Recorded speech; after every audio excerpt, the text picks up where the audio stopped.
Bom dia, turma 601 e 602. Te convido a você pegar o seu caderninho, turma 601, colocar a data de hoje da nossa aula, dia 18 de agosto de 2020, e você, turma 602, bota aí a data da nossa aula, dia 20 de agosto de 2020, tá? Nós vamos essa semana falar sobre o folclore brasileiro, tá? Então vamos aí ouvir a musiquinha, uma cantiga, né? De niná, que alguns pais, vovós, vovôs costumavam ouvir e também cantar. Boi, boi, boi, boi da cara preta, boi da cara preta, pega essa criança que tem medo de careta.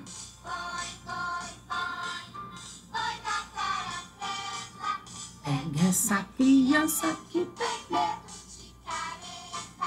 Então, é justamente sobre essas cantigas que nós vamos estar falando na nossa aula de hoje, tá? Mas antes de nós começarmos a falar e estudar sobre essas cantigas, sobre brincadeiras, trava-línguas, nós vamos entender um pouco de como surgiu o folclore e o significado da palavra folclore, tá? E vamos ver também as lendas, sobre lendas, mitos, como mostra aí no slide que a tia Raquel colocou para vocês aí, da famosa mula sem cabeça, né? Enfim, e de vários outros tipos de lenda. Então, aí nós já podemos, assim, ver o conceito da palavra folclore, tá? Que é uma tradição de usos populares, onde vai ser constituído pelos costumes e tradições que vão ser transmitidas de geração em geração, tá? Por quê? Todos os povos possuem as suas tradições, as suas crenças, as suas superstições e que vão ser transmitidas através dessas tradições. E aí nós vamos ter as lendas, os contos, os provérbios, as canções, as danças, o próprio artesanato, o jogo, a religiosidade, as famosas brincadeiras infantis, os mitos, os idiomas e dialetos característicos, adivinhações, festas e também outras atividades culturais. E essas atividades culturais, que são as tradições, tudo isso que nós acabamos de mencionar, elas vão nascer e vão se desenvolver com o povo. As lendas, nós vamos falar sobre as lendas agora e ver o significado, né, da palavra lenda. As lendas, elas vão ser baseadas em histórias de antigos. Como assim, tia Raquel? Bom, como o famoso boto cor-de-rosa. Essa lenda dizia que se uma mulher passasse pelo boto, ela ficava grávida, tá? E também nós temos a lenda da mula sem cabeça, do boitatá, da cuca e vários outros. Mas, na verdade, tudo isso são lendas. E as lendas, elas são inventadas para contar grandes histórias e que vão, né, assim, chamar bastante atenção para as crianças e para todos nós. Enfim, podemos dizer, então, que essas lendas, elas são incríveis para a imaginação e servem também para o crescimento das crianças e realização delas também. Como colocar medo. Para quê? Para as crianças venham ficar mais atentas e também obedientes. Estão observando como as lendas do folclore, elas são surpreendentes? Então, por isso, não podemos deixar de ver as lendas mais importantes do folclore. Vamos lá? Agora nós vamos falar das parlendas. As parlendas, elas são versinhos temáticos, né? e são recitados muito em brincadeiras de criança. E também elas possuem uma rima muito fácil, tá? Por isso as parlendas elas são populares entre as crianças. Muitas dessas parlendas elas são antigas e algumas delas foram criadas há décadas. Essas parlendas elas fazem parte do nosso folclore brasileiro, pois representam uma importante tradição cultural do nosso povo. Aí aqui no slide nós temos algumas dessas parlendas, que é muito famosa, que eu sei que você já deve ter ouvido falar. Quem cochicha o rabo espicha e come pão com largatixa. E aqui também nós temos pisei na pedrinha, a pedrinha rolou. Pisquei pro mocinho, o mocinho gostou. Contei pra mamãe, mamãe nem ligou. Contei pro papai, chinelo cantou. Então são parlendas, né? E que fazem parte aí do nosso folclore.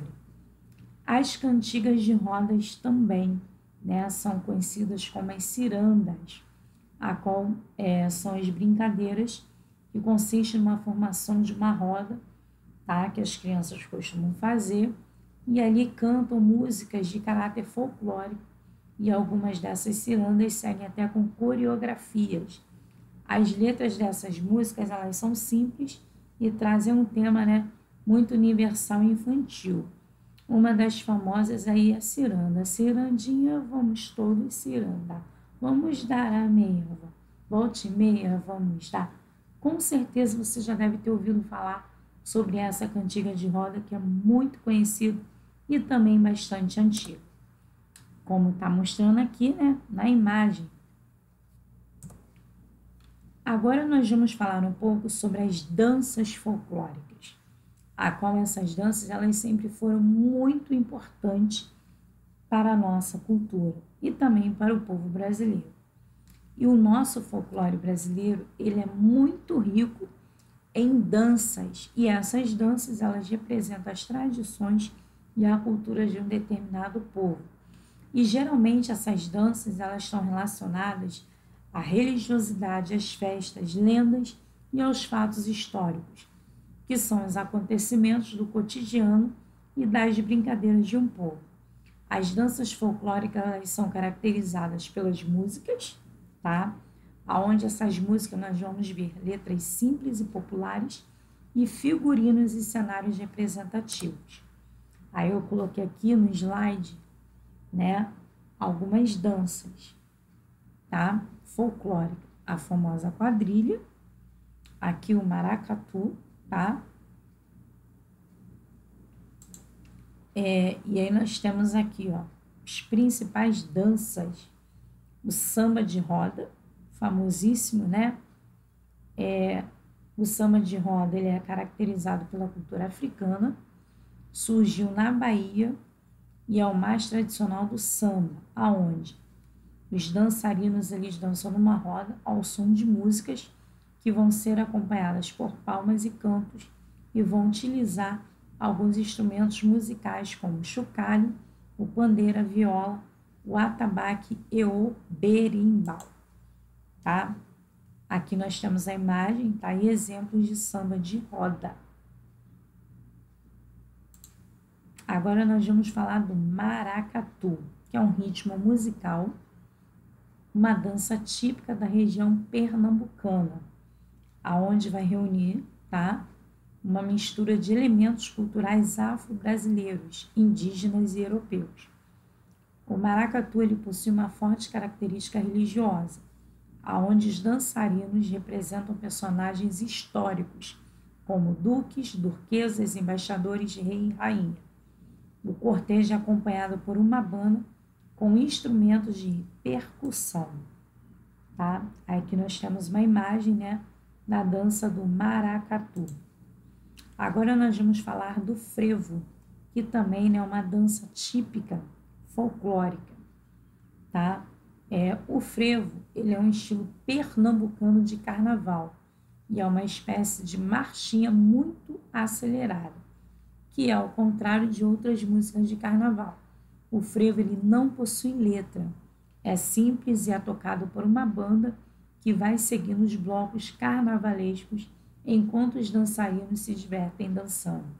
Os dançarinos do frevo, eles usam um pequeno guarda-chuva colorido que serve como cenário, né, coreográfico, como mostra aqui na imagem, tá?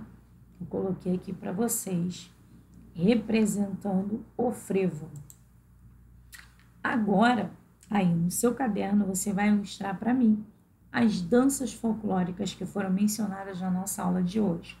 E não se esqueça de entrar lá no espaço do Google Class e fazer as correções e compartilhar comigo a sua ilustração das danças folclóricas.